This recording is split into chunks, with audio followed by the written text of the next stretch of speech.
this room, the sound of the tapping of the typewriter keys is like knuckles on wood, and my perspiration falls down upon the keys that are being punched by my trembling fingers.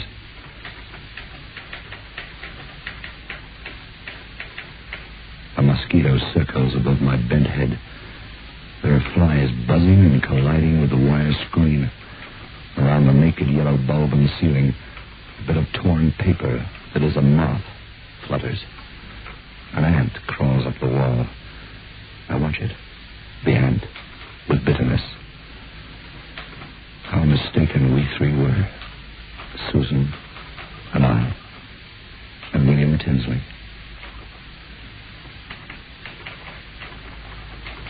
Whoever you are, wherever you are, if you hear this, do not ever again crush the ants upon the sidewalk. Do not smash the bumblebee that thunders by your window. Do not annihilate the cricket upon your hearth. You see, that's where Tinsley made his colossal error. You remember Tinsley. You must do. He was the man who threw away $1 million on fly sprays and insecticides and ant killers. I was this man's secretary just after the Second World War. I was with him when he wandered into a web and became lost forever from human eyes beyond midnight.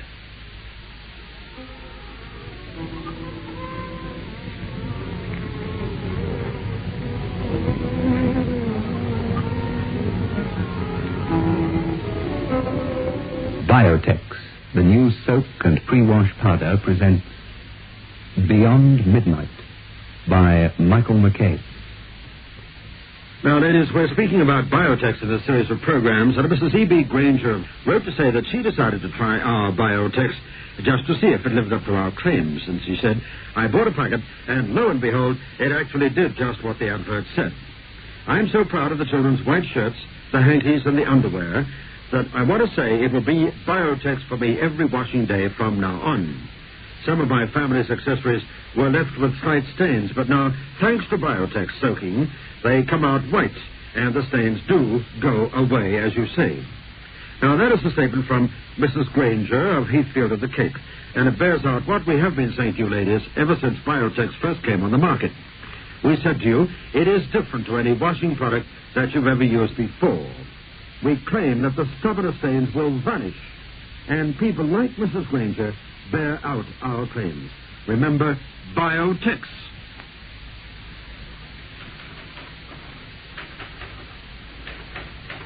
There was never a spot for a fly or a mosquito in Tinsley's office. Tinsley destroyed anything that buzzed or flew. Destroyed it instantly with one stroke of his magnificent fly swatter. I shall never forget that instrument of death. Tinsley carried the swatter to work with him one morning in July 1946. By the week's end, if I happened to be in one of the filing alcoves out of sight when Tinsley arrived, I could always tell of his arrival when I heard the swicking, whistling passage of his fly swatter through the air and the thump as it landed. People, I reckon, have a right to be as eccentric as they please. But Tinsley was ridiculous.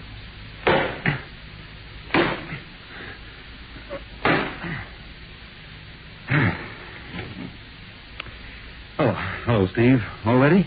Yeah, all ready. Before we start, would you mind cleaning away the corpses?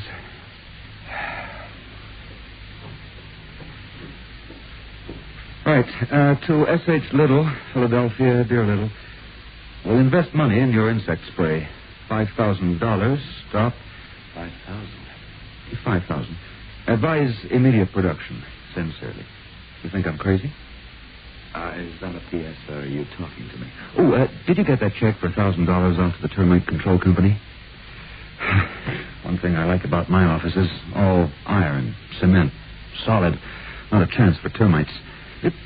Blast it, Steve. Has that been there all the time?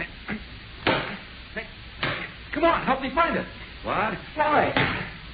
Quickly, Steve. Systematically. Don't just sit there. Hold on. Hey, stay out. Don't open that door. Don't come in. Come and help me, Steve. Listen, I'm a secretary and a right-hand stooge, not a spotter for high-flying insects. Oh, wait. haven't got eyes in the back of my head. And neither are they, so you know what they do? They? Who are they? Never mind. Forget it. Don't talk about this to anyone. Bill, you should go and see a psychiatrist about... Sure. And the psychiatrist will tell his wife, and she'd tell others, and then they find out. They're everywhere, don't you understand? I don't want to be stopped with my campaign. You mean the $100,000 you've sunk into your insect sprays and ant pastes in the last 4 weeks? Someone should stop you. You'll break yourself and me and the stockholder. Shut up! You don't understand!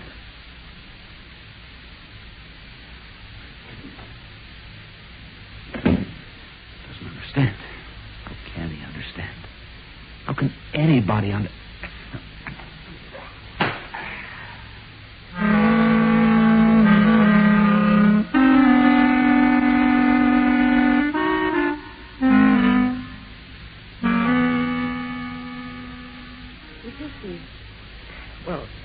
Look, I may be a psychiatrist, but I wouldn't stand a chance unless Tinsley came to see me. I couldn't help him unless he wanted help. I'll look him over for you if you insist, though, for old time's sake. But half the fight's lost if the patient won't cooperate. You've got to help me, Susan. He'll be stark raving in another month. I think he has delusions of persecution. And besides, I need him. I need my job. It just won't do for the guy. The first date worked out well. We laughed, we danced. We dined at the Brown Derby. Tinsley didn't suspect for a moment that the slender, soft-voiced woman in his arms was a psychiatrist, picking his reactions apart as they waltzed. We drove home that night in a happy mood.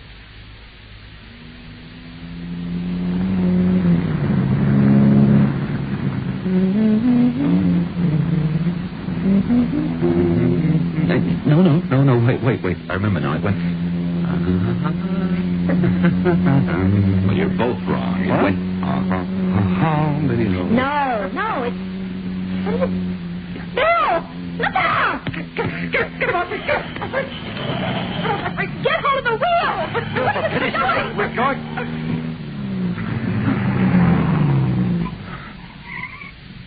Mart. Did you see it? Got in my face. But I crushed it. There, do you see?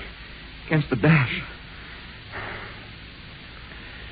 99% of all life in the world is insect life.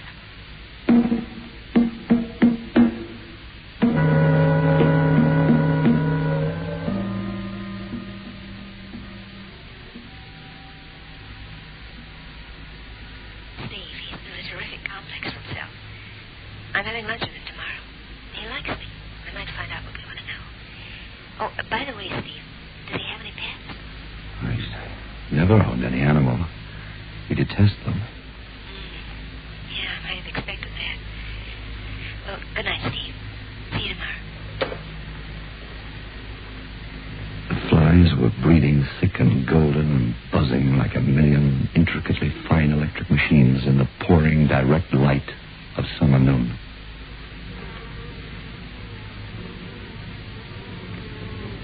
I went to see lawyer Remington, who had been Tinsley's family representative for 30 years, even before Tinsley was born.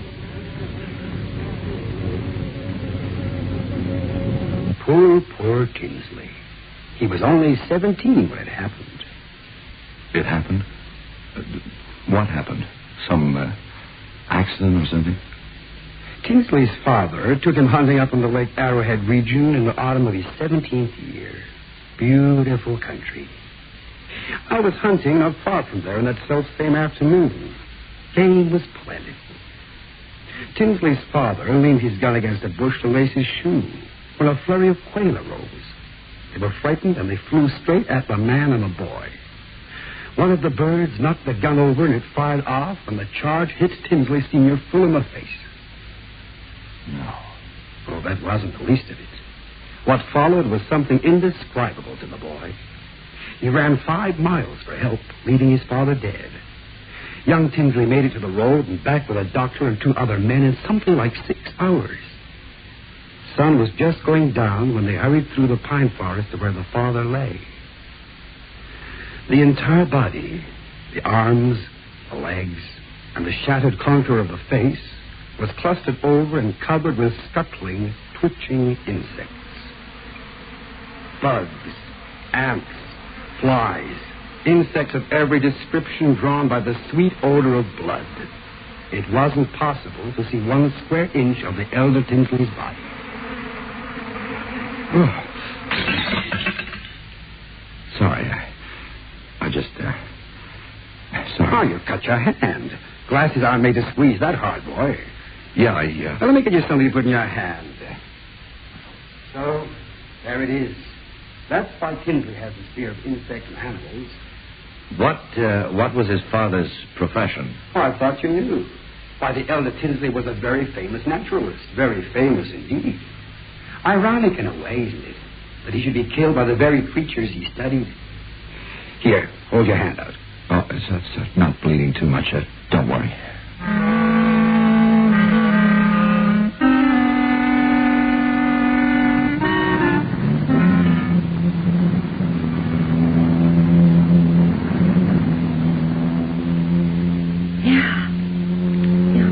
Pretty well puts the finger on Tinsley, all right. He's been brooding. Oh, look around. See how easy it'd be to believe that insects really are the horrors he makes them out to be. There's a monarch butterfly pacing us.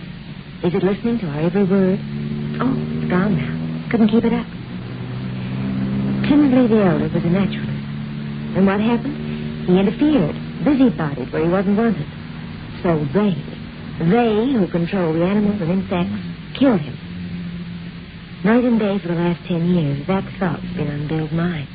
Well, I can't say I blame him. My father had been killed in like fashion. He refuses to talk when there's an insect in the room. Isn't that so, Steve? Yeah. He's afraid they'll discover what he knows about them. Well, you can see how silly that is yourself, can't you? Well, he couldn't possibly keep it a secret, granting that butterflies and ants and houseflies are evil, because you and I have talked about it, and others, too. But he persists on this delusion that as long as he himself says no word in their presence...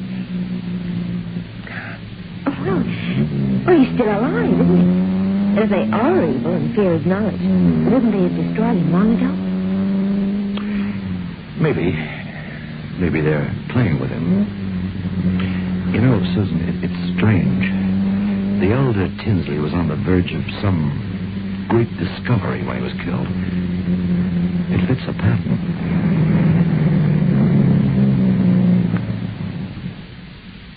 The next Sunday morning, the three of us went to church. On the back of the bald head of the man in the pew in front of us, a fly crawled. For the first time in my life, I felt a strange interest, a foreboding almost. And I had to resist a temptation to crush the insect there and then on the man's head. That Sunday afternoon, we went for a picnic. Bill Tinsley, Susan, and I. She tried to get him to talk about his fear, but he merely pointed to the column of ants straggling across the tablecloth towards the jam, shook his head angrily. I felt, however, that he was near breaking point, and would confide in us pretty soon if we were only patient.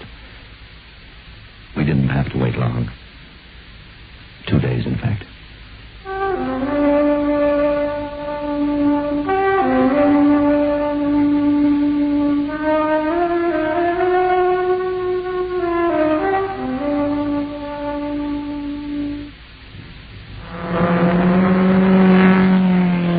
For the man who knows how to handle his car. Johnson's Raleigh, the new car wax with the detergent-proof formula, won't wash off. It's detergent resistant. Raleigh gives sure wax protection that's deep and long-lasting. And the finish is fast, very fast. Johnson's Raleigh car wax in liquid or paste form. Soak, soak, that's all you have to do. Soak, soak, just for an hour or two. You'll find things look as good as the way you use new Biotex. With amazing new Biotex, the stubbornest stains will vanish. Yes, vanish clean away. Just by soaking your laundry overnight in cold water, or for an hour or two in warm water, or by pre-washing it quickly in your washing machine. Get amazing new Biotex today.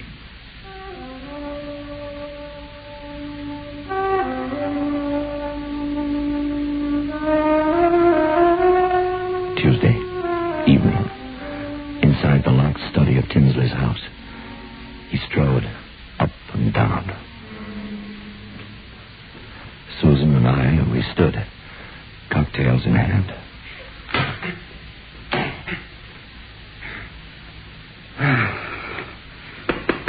Metal. No maggots, ticks, wood beetles, termites. Metal chairs, metal everything. We're alone, aren't we? I think so. Good. Have you ever wondered about God and the devil and the universe, Steve? Susan? Have you ever realized how cruel the world is? How we try to get ahead, and every time we succeed a fraction, we're hit over the head. The forces of evil. How do these forces get around? I used to wonder. Now I know. We are being watched constantly.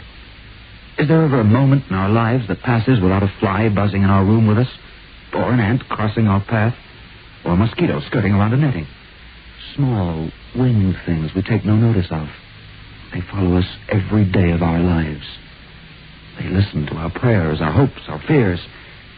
They listen and then tell what there is to be told to him or it or whatever dark force it is that sends them out into the world. Oh, come I'm finished. Oh, what are insects for? They're nothing but irritants to us mortals. Well, there's a very simple, although scientific answer. The government of evil, is a small body, perhaps only one. It can't be everywhere at the same time, so it sends the flies, the ants, the bugs. There are so many of them, and there have been for so many years, we pay no heed to them. Familiarity has blinded us to them. No, I don't believe any of that. Let me finish before you judge. Think of it. Billions of insects checking, reporting, correlating, controlling humanity. Oh, come on, Bill. You're getting worse. Was that an accident when you were a kid? You let it feed on your mind. You can't go on. Steve, you won't help with talk like that. Bill, if what you say is true, and these creatures are what you say they are, they must know about you. Why are you still alive? Why? Because I've worked alone. But if there is a they or it, evil force, like you say, it must have known for a month now. Because Steve and I have talked about you without taking any precautions. Flies, ants, these things could have overheard us. Isn't this proof that you're wrong? Listen, will you agree to an experiment? What kind of experiment? From now on, all your plans will be above board, in the open. If nothing happens to you in 8 weeks, then you'll have to agree that your fears are baseless. But they'll kill me. Listen, Steve and I will stake our lives on this. If you die, we die too. And I value my life greatly. We don't believe in your horrors, and we want to get you out of this. I don't know. 8 weeks, Bill. You can go on manufacturing insecticides for the rest of your life if you want, but don't have a breakdown about it. The very fact of your living must prove they bear you no ill will. They've left you intact. What I'm doing with insecticides is merely the beginning of the campaign. It may take 1,000 years, but in the end we can liberate ourselves. Carry on with your campaign then for 8 weeks. Tell everyone about it. And then, if you do die, evidence will be left behind you. The world will know. And if, when the 8 weeks are up and you're still at liberty, you'll be free of these fears forever, Bill. Won't that be wonderful? Susan, Steve, I... There, quick, above your head, Steve. What? I got the darn thing. I got it. I don't know why.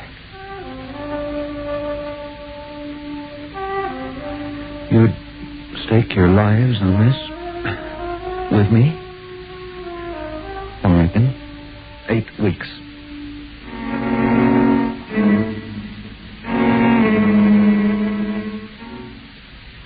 We stayed with him at his house. That night, I couldn't sleep because of the crickets outside. I wandered down into the kitchen. There, I found Susan. We agreed that we were hungry and robbed the icebox of a leg of chicken and a carcass. We were about to plunge our knives into the carcass when a fly landed on it. We sat looking at the fly for 5 minutes. Then we put the carcass back into the icebox and went back to bed, hungry. I don't know why. At least I didn't, not then. But I do now. Heaven help me, I do now.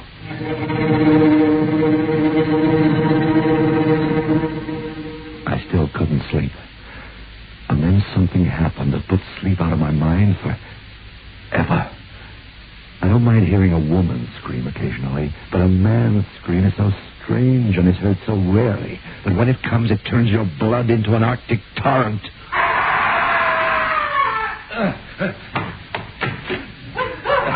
Bill!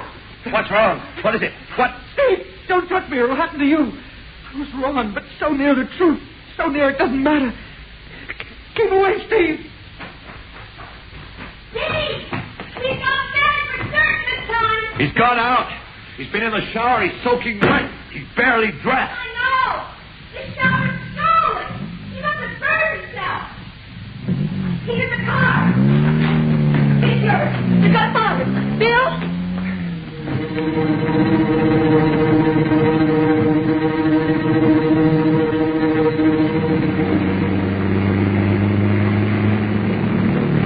Oh, Bill, you idiot, you fool. Slow down and wait for us, you nut. He went east, I'm certain of it. Well, why was he under a scalding shower, burning himself? Why? Why? There he is. There's his lights, 500 yards ahead, that's all.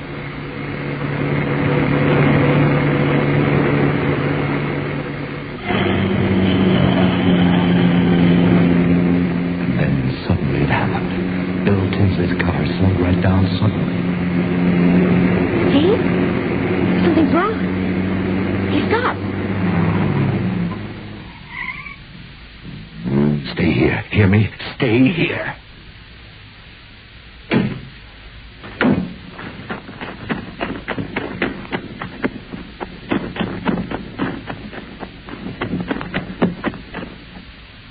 Bill? Bill? Bill? He didn't answer me. He couldn't. He slumped in his seat, his head back. Didn't do any good to kill flies, did it, Bill? No good to kill moths, termites, mosquitoes. The evil ones are too clever for that. Kill every insect in the world. Destroy the dogs, the cats, the chipmunks, all the animals in the world. And it could be done, eventually. And then what have you got left? Bacteria. Microbes. That's why you took that scalding shower, isn't it, Bill? But you can't kill bacteria fast enough.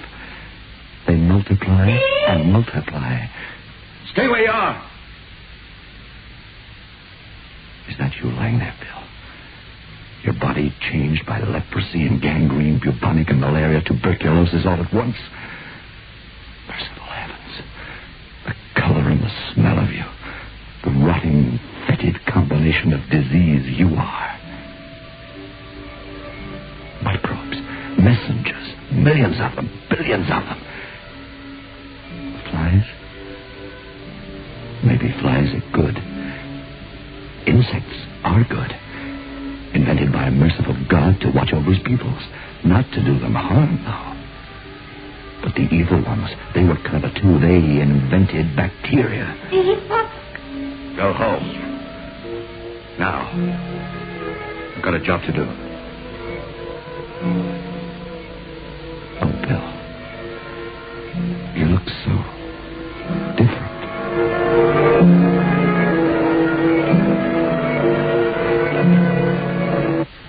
I drove Bill's car into the ditch and set fire to him and it. Susan drove away, not looking back. And now, tonight, a week later, I'm typing this out for what it's worth, here and now, in the summer evening, with flies buzzing about my room. Now I realize why Bill Tinsley lived so long. While his efforts were directed against insects, birds, and animals who were representatives of the good forces, the evil forces let him go ahead. Tinsley was unaware that he was working for the forces of evil. But when he comprehended that bacteria were the real enemy, then the evil one was demolished him. In my mind, I still remember the picture of the elder Tinsley and his terrible death. Why would the Quail, representatives of the good, kill him? The answer to this is clear now. Quail, too, have disease, and disease disrupts their natural setup. This caused them to strike down Tinsley's weapon, killing him. And the ants in columns over the dead man? Perhaps they were bringing solace to him from his maker. The game of chess continues, good against evil, and I am losing. Tonight I sit here writing and waiting, and my skin itches and softens. Susan is on the other side of town, safe from this knowledge which I must set on paper, even if it kills me. Even as I write, the skin of my fingers changes color and loosens. My face is wet and slippery. My tongue tastes bitter and acid. My stomach...